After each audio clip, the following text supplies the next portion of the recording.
Hi there, how are you today? I hope you in a fine condition, and today we will learn about narrative text.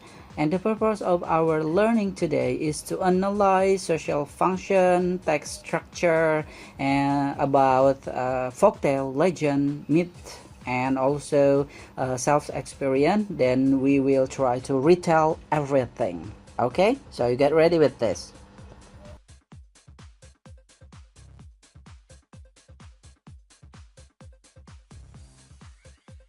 And let's start with what is narrative text. Narrative text is a kind of text that retells the story in the past.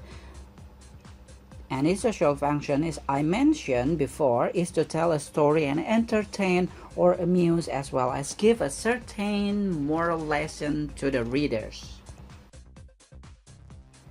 So if you have something to tell about your story, your own story, or your area folktale, you can do it by narrative text.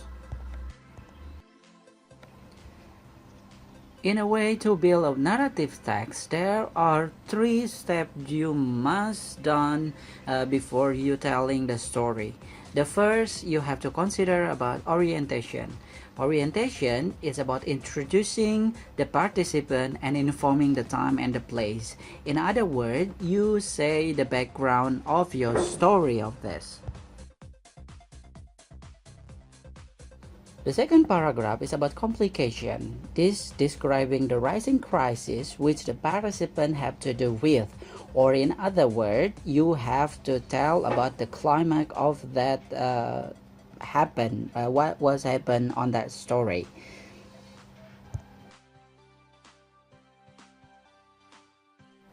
And the third paragraph is a resolution. This is showing the way of participant to solve the crisis better or worse. But I suggest you when you're telling something, a story on your past, please do it with the good ending. Okay? The most important when you build narrative text, you have to use simple past or past continuous or past perfect or past future continuous or past perfect continuous. Everything the grammar is about past, right? Don't forget about that. And when you want to build a simple past, means that you need a subject and you need a verb too. As I'll tell you before that simple past tense is a past tense of modern English and it is used to describe event in the past. But if you want to use a direct sentence, it's allowed to this narrative text. Means that when someone talk directly, you have to use the direct sentence. Here is the one of the example about narrative text, and I'll tell you the story. Once upon a time, there was an old couple who didn't have a child. They lived in a small house near the village forest. Please give us a child, they asked God every day. And one day, from the household Shinto altar, they heard a cute cry of a baby.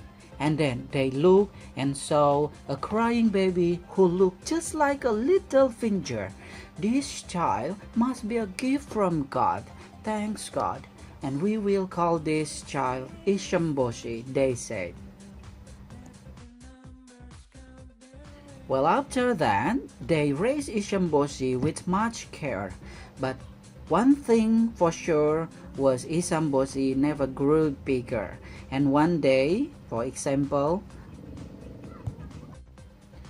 Isamboshi's friend called, "Hey Isamboshi, do you want to be eaten by a frog?"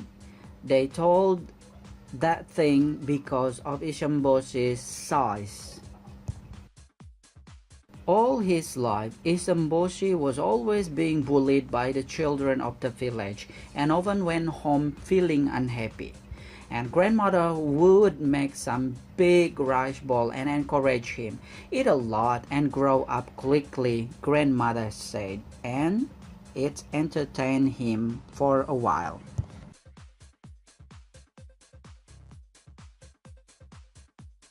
One day, Ishamboshi said, I will go to the capital to study and become a respectable person, then I will come back. Grandmother and grandfather were worried about him, but Isamboshi's mind would not be changed. At once they began to prepare for his trip.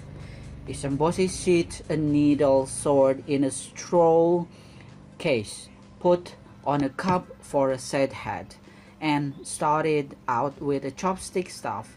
In high spirit, he said, I'm going now, Isamboshi said. Is he safe? With such a small body, grandfather and grandmother asked as they saw him off. At last, Isamboshi reached the capital city and anchored under the bridge. Then he climbed up to the railing and viewed the town. He said, There is a fine palace over there. I shall ask them at once. At long last, Isamboshi arrived at the palace, and he said, Excuse me, but I want to meet the feudal lord. And then the lord came to the door. What? Who's there? Who's there? There's no one. Here I am, at your feet, sir. Oh, how small you are. Why do you want to meet me? Please, let me be your retainer. Well, I wonder if your very small body can do anything. Well, sir, I'll stare in your pocket and guard you from all harm. And when Isamboshi said so, a bee came buzzing by. And then he said, Yeah! Isamboshi yelled, stabbing the bee. Bravo! I employ you, the landlord said. It would be good if you became the princess man. And when the princess met Isamboshi, she said, Oh, what a cute fellow he is, said the princess, putting Isamboshi on her palm. I will depend you upon my life, Isamboshi said, and the princess liked Isamboshi. She taught him reading, writing, and various studies. Further, Isamboshi practiced fencing very hard in order to be strong, and one day the princess went out to worship at the Kiyomizu temple. Suddenly, there was a strong wind, and some demons appeared. And the leader of the demon tried to grab the princess. Help me, she screamed. And then Isamboshi tried to help her, but the demon caught him and threw him into his mouth. Well, Isamboshi, who was swallowed, jabbed the demon's stomach. The demon rolled over and spat out Isamboshi. And then Isamboshi jumped at the demon and stabbed his eyes. The remaining demons were frightened. They ran away in a great haste. But one demon, who was left behind, trembled while holding the magic hammer. Do you want me to stab your eyes too? Isamboshi asked. Please don't. This is the magic hammer that will grant you a wish, and I give it to you.